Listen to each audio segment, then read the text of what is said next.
Hello and welcome my dear students. मैं रेहान, आप देख रहे हैं फिजिक्स बाज। जैसा कि क्लास 11th में हम लास्ट लेक्चर में अपने कोऑर्डिनेट ज्योमेट्री करा चुके थे, आज हम नेक्स्ट टॉपिक स्टार्ट करेंगे डिफरेंशिएशन।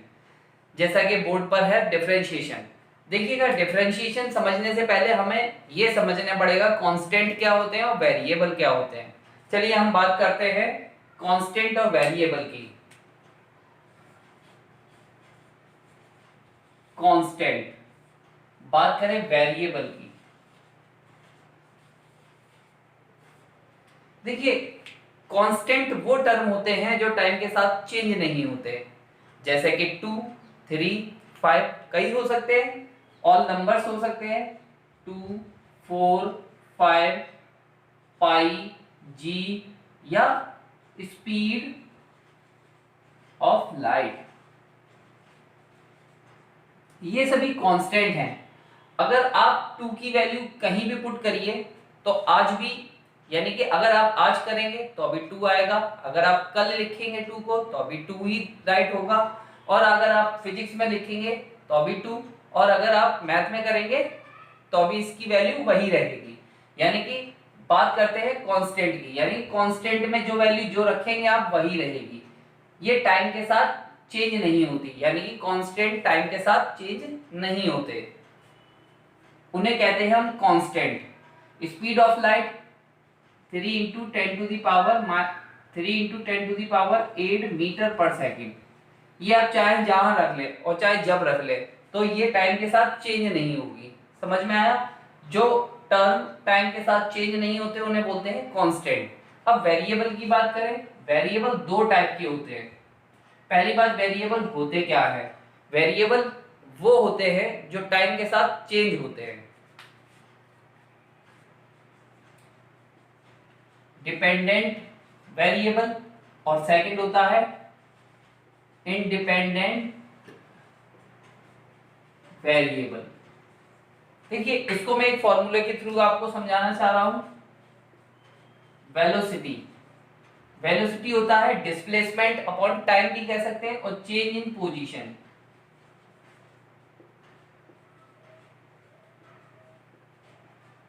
अपॉन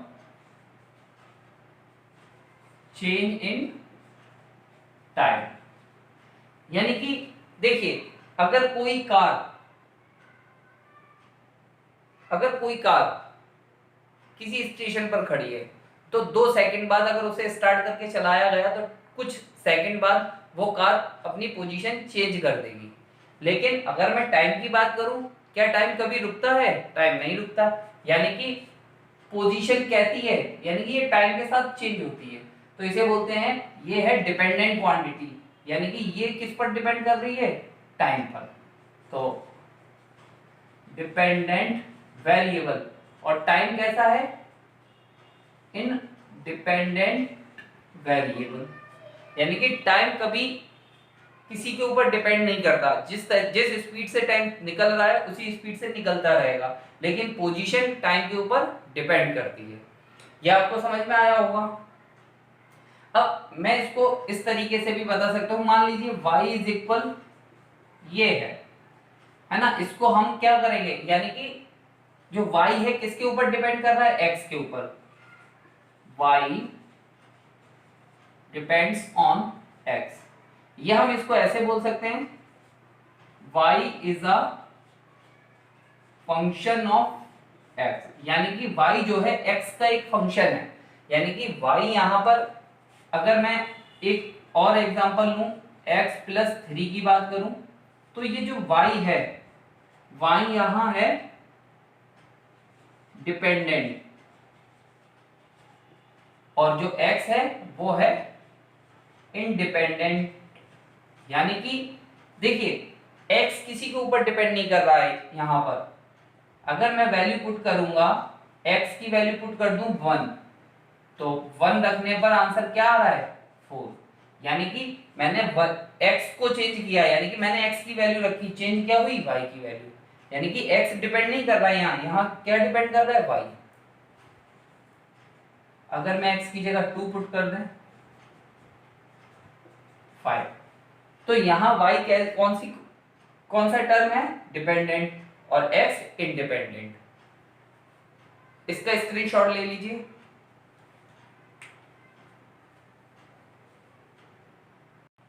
देखिए जो आप बोर्ड पर देख रहे हैं, यानी कि ये हमने ग्राफ बनाया, ये ग्राफ है हमारे, मान लीजिए x एक्सिस पर टाइम है और y एक्सिस पर पोजीशन है।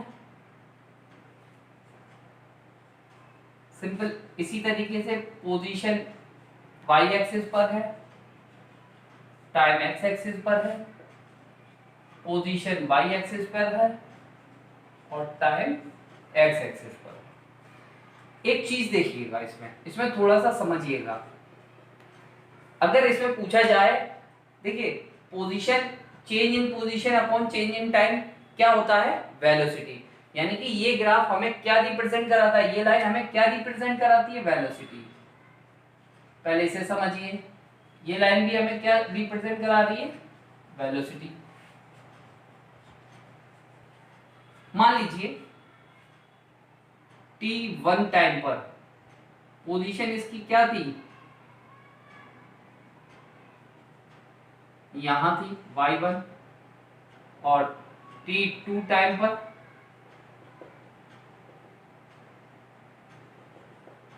पोजीशन ये थी। अब समझिएगा, मान लीजिए अगर मैं बात करूं इसकी, हम वेलोसिटी कैसे आसानी से निकालेंगे, तो इसकी वेलोसिटी सिंपल स्लोप से निकल आएगी। यानी कि अगर हमें इसकी स्लोप पता चल जाए, यानी कि वेलोसिटी कैसे फाइंड करेंगे? जब हमें स्लोप पता चल जाए। स्लोप कैसे निकालते हैं?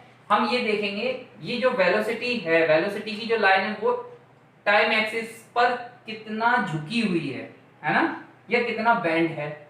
यानी कि ये देखेंगे, ये थीटा हमें निकालना है, तो हमें पता चल जाएगा इसकी वेलोसिटी, ये थीटा निकालना है और ये थीटा निकालना है। तो अब मान लीजिए ये थीटा है, अगर मैं बात करूं इसको, देखिए टाइम कितना चेंज हुआ है, पहले t1 था अब t2, यानी कि t2 में से t1 माइनस कर दो तो ये टाइम निकल आया।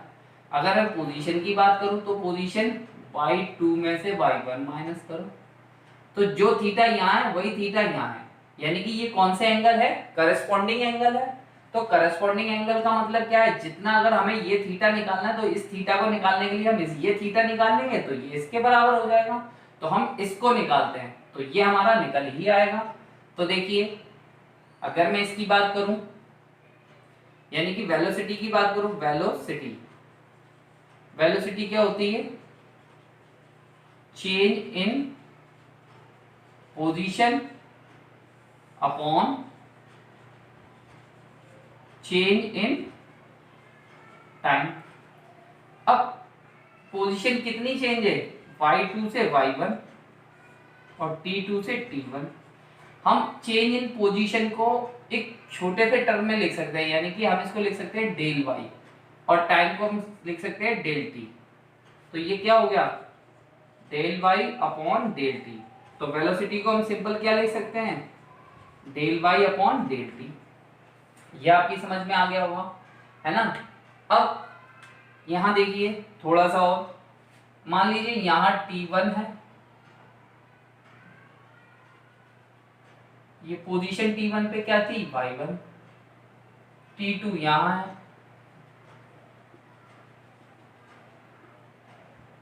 इसकी पोजीशन कहां थी? y2। तो चेंज इन पोजीशन, यानी कि पोजीशन में कितना चेंज आया, तो मैं इसको डेल y से राइट कर सकता हूँ, इसको डेल t से। तो जितना ये थीटा है उतना ही है, तो यहाँ ये निकल आया, समझ लीजिए। इसी तरीके से यहाँ देखिए t1 y1, t2 y2, तो यहाँ थीटा देखिए, तो ये डेल y और डेल t। अब यह मैं आसानी से बता सकता हूँ, देखिए टाइम वही है पर पोजीशन यहाँ कितनी चेंज हो रही है, और यहाँ पर यहाँ कंपेयर कीजिए, ये सबसे ज्यादा पोजीशन चेंज हो रही है, यानी कि ये थीटा कैसा है? बड़ा, और ये थीटा उससे छोटा, और ये सबसे छोटा थीटा है ना। यानी कि अब हमें ये पता चला जिसका थीटा, यानी कि जिसका थीटा ज्यादा होगा, जिस थीटा का मतलब स्लोप, जिसकी स्लोप ज्यादा होगी उसकी वेलोसिटी ज्यादा होगी। यानी कि वेलोसिटी किसके ऊपर डिपेंड करती है? स्लोप के ऊपर। अब अगर मैं यहां से स्लोप निकाल दूं तो कैसे निकलेगी? स्लोप क्या होती है? अगर स्लोप निकालना है, slope is equal tan theta. अच्छा, तो टेन थीटा इज इक्वल क्या होता है? Perpendicular upon base.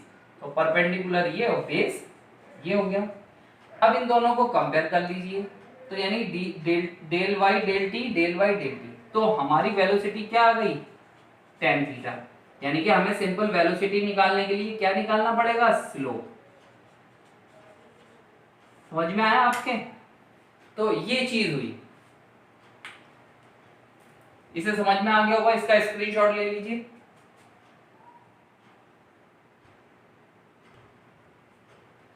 देखिए स्टूडेंट्स, अब मैं बात करता हूं, देखिए ये ए है और ये बी है। कोई पर्सन यहां से यहां तक गया 100 किलोमीटर, कितने आवर में? 4 आवर में। अब मैं पूछना चाहता हूं इसकी एवरेज, इसकी वेलोसिटी क्या हुई होगी, यानी कि अगर इसकी कार जो चली होगी तो उसकी कार की स्पीड क्या रही होगी। तो स्पीड के लिए हम क्या निकालते हैं? यानी कि distance upon time, distance upon time, यानी कि 25 किलोमीटर पर आवर। तो हमने ये निकाल दिया 25 किलोमीटर पर आवर। पर मैं एक बात ये पूछना चाह रहा हूं, क्या कार जब चली होगी तो उसकी जो स्पीड है क्या हर बार सेम रही होगी? कभी प्रैक्टिकली ऐसा होता है कि कार चल रही है उसकी स्पीड सेम रहे? नहीं होता, क्योंकि कभी हमें खाली रोड दिखता है तो कार तेज हो जाती है, कभी जाम होता है तो कार की स्पीड कम हो जाती है। अगर मैं इसी में एक क्वेश्चन कर दूं, मान लीजिए यहाँ पर उसको 30 मिनट्स हो चुके थे या 2 सेकंड बाद, अगर कहा जाए 30 मिनट बाद, चलिए 30 मिनट बाद उसकी स्पीड क्या होगी, यानी कि 30 मिनट बाद स्पीड क्या होगी? अगर ये कहा जाए 1 आवर 20 सेकंड बाद क्या स्पीड होगी, तो ये निकालना थोड़ा सा मुश्किल होगा, है ना। मैं इस स्पीड की बात नहीं कर रहा हूं, मैं इस स्पीड की बात, आप मेरी बात समझ रहे होंगे। मैं ये नहीं पूछ रहा उसकी कार की स्पीड क्या रही होगी, यानी कि किसी भी कार की स्पीड ये नहीं रही होगी, ये एवरेज वेलोसिटी है। मैं आपको समझाना चाह रहा हूं, यानी कि कभी एक बच्चा बाइक से जाता है स्कूल से घर, जब वो बाइक को तेज चलाता है तो उसके घर शिकायत पहुंच जाती है, या स्लो चलाता है उसके घर शिकायत पहुंच जाती है। तो होता क्या है, बच्चा ये कहता है कि मैंने तो गाड़ी स्लो चलाई थी, पर उसे जब खाली सड़क दिखती है वो स्पीड को बढ़ा देता है। तो यानी कि जब उसने स्पीड को बढ़ाया तो उस पर्सन ने उसको देख लिया और उसके घर शिकायत कर दी। इसका मतलब ये है कि कोई एक पर्टिकुलर सेकंड पर उसकी स्पीड क्या रही होगी, हम यहाँ ये सीखेंगे। तो स्पीड जब चेंज होती रहती है तो उसका ग्राफ कैसे बनता है, यहाँ देखिए, this is time axis, position axis, ऐसा ग्राफ बनता है। मान लीजिए उस बच्चे के घर शिकायत पहुंची थी जब वो तेज चला रहा था, यानी कि अगर मैं बात करूं 25 सेकंड बाद, 25 सेकंड बाद उसकी स्पीड क्या होगी, यानी कि जब उसकी शिकायत पहुंची, तो मान लीजिए 25 सेकंड में यहां उसकी स्पीड आ रही है, क्या आ रही है, यहां इस जगह। तब देखिए अगर मैं इसको इसकी यहाँ की स्पीड बतानी है मुझे, मैंने आपको कोऑर्डिनेट ज्योमेट्री में सिखाया था, इसकी स्लोप बता देंगे, तो इसकी स्लोप बताइएगा।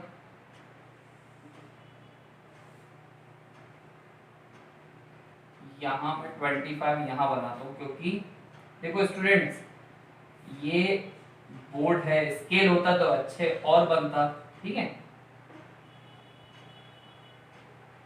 यहाँ 25 है। अब मैं इसको थोड़ा सा जूम करके देखूंगा तो ये जो लाइन है इतना कवर कर रही होगी, है ना, समझ में आया। अगर आप इसको जूम करेंगे तो ये एक यहाँ से तो शो हो रहा है, ये एक पर्टिकुलर एक पॉइंट पर है, पर आप इसको थोड़ा सा और जूम करेंगे तो आपको इतना मिल जाएगा, है ना। तो ये जो लाइन है तो यहाँ डिस्प्लेसमेंट हुआ, यानी कि 25 सेकंड पे, करेक्ट 25 सेकंड पे, यानी करेक्ट 25 सेकंड पर ये उसकी स्पीड उसने डिस्प्लेसमेंट यहाँ से लेके यहाँ तक किया। अगर मैं डिस्प्लेसमेंट y1 यहाँ था और 25 सेकंड से आगे मुश्किल से यानी कि 26 नहीं हो पाए। टाइम कितना है? टाइम अगर मैं वेलोसिटी यहाँ निकालूंगा, change in position upon change in time, तो टाइम किसके बराबर है? 0 के बराबर, यानी कि 20 सेकंड से ज्यादा नहीं हो पाया, बहुत कम चेंज हुआ। इतने में डिस्प्लेसमेंट कितना हो गया? y2। तो ये थीटा है और ये थीटा है, तो यहाँ डेल y और टाइम जरा सा चेंज हुआ है देखिए, तो यहाँ हम इसे दिखाएंगे डेल t से। अब जब छोटा सा स्मॉल सा टाइम चेंज होता है या स्मॉल सा पोजीशन चेंज होती है, जब स्मॉल पोजीशन चेंज होती है तो हम डेल y से ना दिखाकर किससे दिखाते हैं? dy से। और ऐसे ही टाइम किससे दिखाते हैं? dt से। तो यहाँ जब बहुत स्मॉल टाइम है तो क्या हो जाएगा? dt, और स्मॉल पोजीशन चेंज है तो dy। तो ये हो गई वेलोसिटी। ये आपकी समझ में आ रहा होगा, इसको नोट कर लीजिए। यानी कि हम इसको ऐसे भी पढ़ सकते हैं। अब इसको रीड की बात करें, रीड कैसे करेंगे? इसको रीड करेंगे differentiation of y with respect to t। तो यहीं से डिफरेंशिएशन आएगा, यानी कि अगर मुझे वेलोसिटी निकालनी है तो मैं पोजीशन का टाइम के रेस्पेक्ट में क्या कर दूंगा? डिफरेंशिएशन, तो आसानी से निकल आएगा। अब हम इसको थोड़ा न्यूमेरिकल में समझते हैं, नोट कर लीजिए इसे, क्योंकि जो अभी तक आपने पढ़ा वो इसका बेसिक्स था, अब आपको बहुत अच्छे से समझ में आएगा। देखिएगा, अगर मैं बात करूं y इज इक्वल एक्स की पावर n है, या इसको थोड़ा सा राइट करता हूं, y इज इक्वल एक्स की पावर n है। अब इसका मैं डिफरेंशिएशन करूंगा तो मैं यहाँ लिखूंगा differentiation of y with respect to x। तो y का डिफरेंशिएशन किसके रेस्पेक्ट में? x के रेस्पेक्ट में, तो dy over dt, sorry dt नहीं, अगर t के रेस्पेक्ट में करेंगे तो t होगा। तो यहाँ एक पावर आगे आ जाएगी, यानी कि n है, पावर आगे आ जाएगी और पावर में एक कम हो जाएगा। बात आ रही होगी आपकी समझ में, है ना? अब इसके थोड़े से एग्जाम्पल देखते हैं। देखिए, मान लीजिए y इज इक्वल एक्स की पावर 6 है, तो क्या होगा?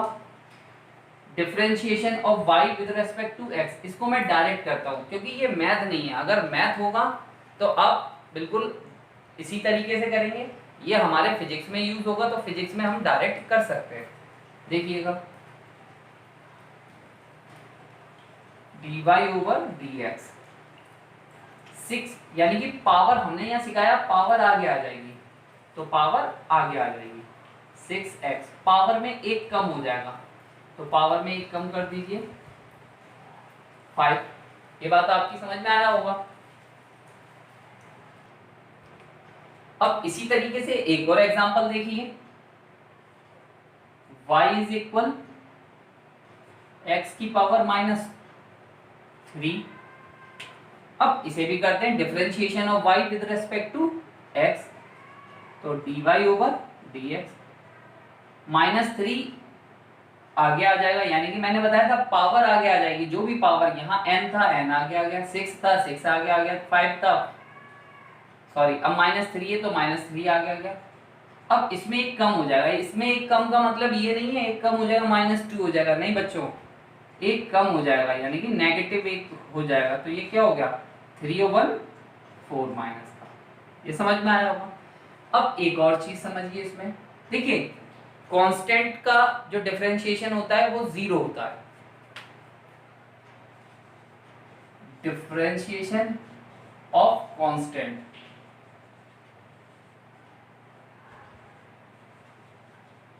इज 0। तो मान लीजिए यहाँ एग्जांपल देकर मैं बताऊंगा x की पावर 3 प्लस 2, तो differentiation of y with respect to x, मैंने बोला 3 आगे आ गया और 3 में एक पावर कम हो गया, समझ में आ रहा होगा आपके, और 2 कांस्टेंट है तो ये 0 हो जाएगा, तो 3 -2, तो ये हमारा डिफरेंशिएशन हो गया।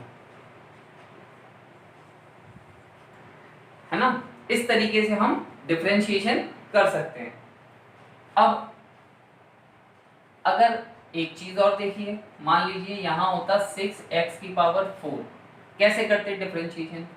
तो differentiation of y with respect to x, मैंने बोला 6x, तो ये जैसी है वैसी रहेगा, पावर आगे आ जाएगी यानी 4 आगे आ जाएगा। 4 किस में आएगा? मल्टीप्लाई में। ऐसा नहीं है 46 हो जाए, ये नहीं होगा स्टूडेंट्स। क्या होगा? 4 मल्टीप्लाई में आ जाएगा और पावर में 1 कम हो जाएगा। 6 4 24, x की पावर 3। समझ में आया? इस तरीके से हम कर सकते हैं। अब बहुत सारे टर्म हैं। अब मैं बात करूं, देखिए y is equal sine x. अब मुझे इसका डिफरेंशिएशन करना है x के रेस्पेक्ट में।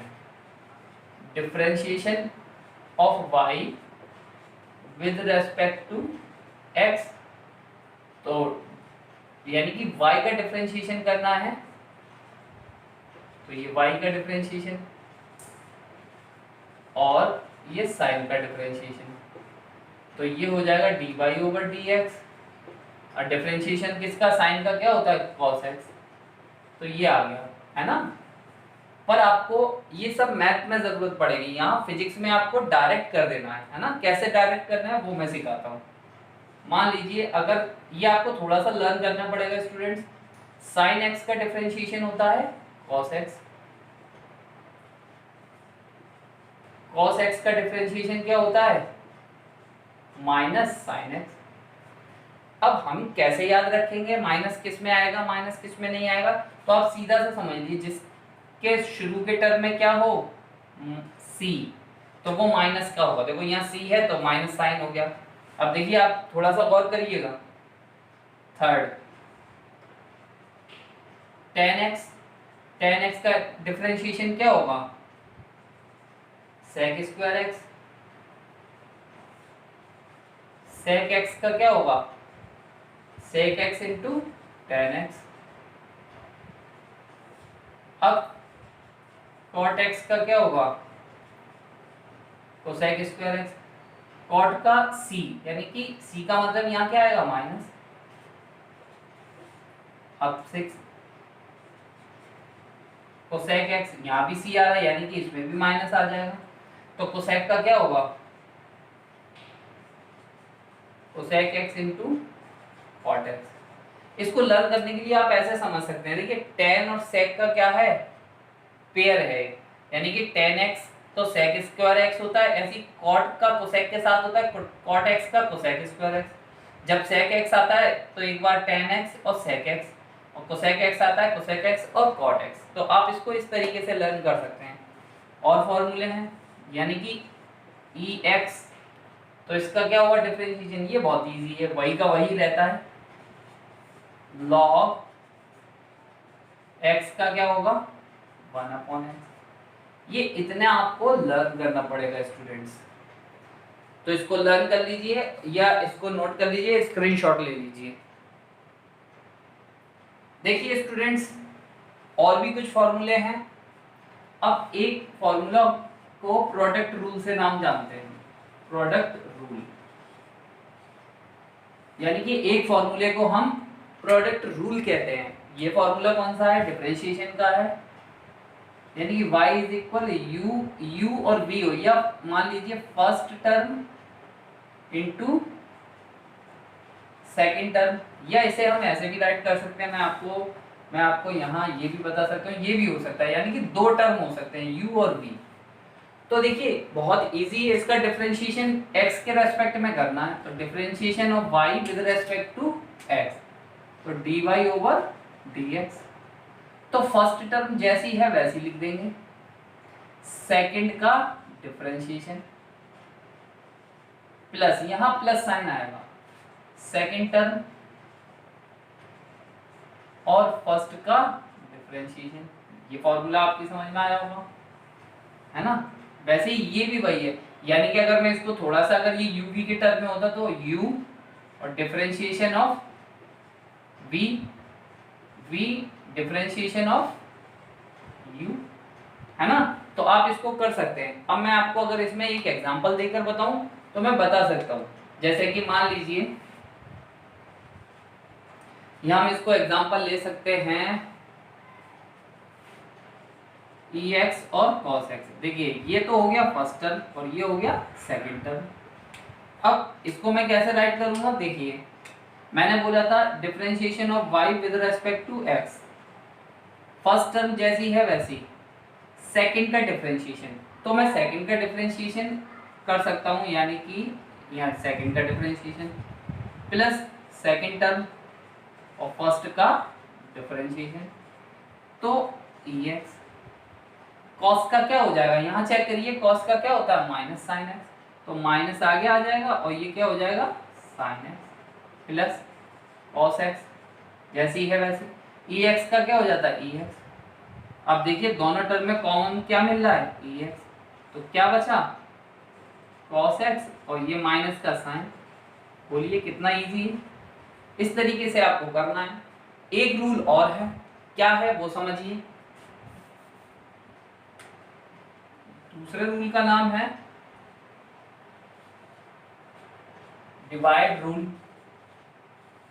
हम इसको क्वोशिएंट रूल भी कह सकते हैं। क्या कह सकते हैं, क्वोशिएंट रूल या डिवीजन रूल। डिवाइड यानी कि सेकंड, जो सेकंड है वो क्या है डिवीजन रूल। डिवीजन रूल, अच्छा डिवीजन रूल में कैसे करते हैं वो समझिए। मान लीजिए y इज इक्वल क्या है u और v है, u डिनोमिनेटर है, सॉरी u न्यूमरेटर है और v डिनोमिनेटर। अब इसका differentiation of y with respect to x, देखिए जो डिनोमिनेटर है उसका स्क्वायर कर देंगे, अब डिनोमिनेटर ही लिख देंगे और डिफरेंशिएशन ऑफ न्यूमरेटर। यहाँ माइनस आता है स्टूडेंट्स, यहाँ प्लस आता है और यहाँ माइनस, ये याद रखना है। अब ये u के बाद यहाँ आ जाएगा v, यानी कि डिनोमिनेटर डिफरेंशिएशन ऑफ, सॉरी यहाँ आ जाएगा u, यानी कि u डिफरेंशिएशन ऑफ v। तो ये हमारा फॉर्मूला हो गया है ना। अब इसको भी आप आसानी से कर सकते हैं, ये समझ में आ रहा होगा आपके। आपको मैं अगर होमवर्क के लिए दूं तो मैं यहाँ आपको होमवर्क देता हूं, आपको ये खुद करना है ना। यहाँ भी होमवर्क दे रहा हूं,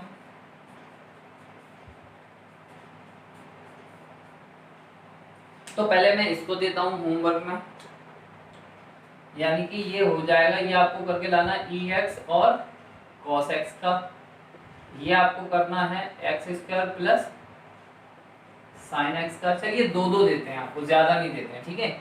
ये है, और इसमें आप कर सकते हैं, क्या कर सकते हैं इसमें आप, इसमें ex और sine x, y is equal लिख सकते हैं आप 2x साइन एक्स। ये आपके लिए होमवर्क है।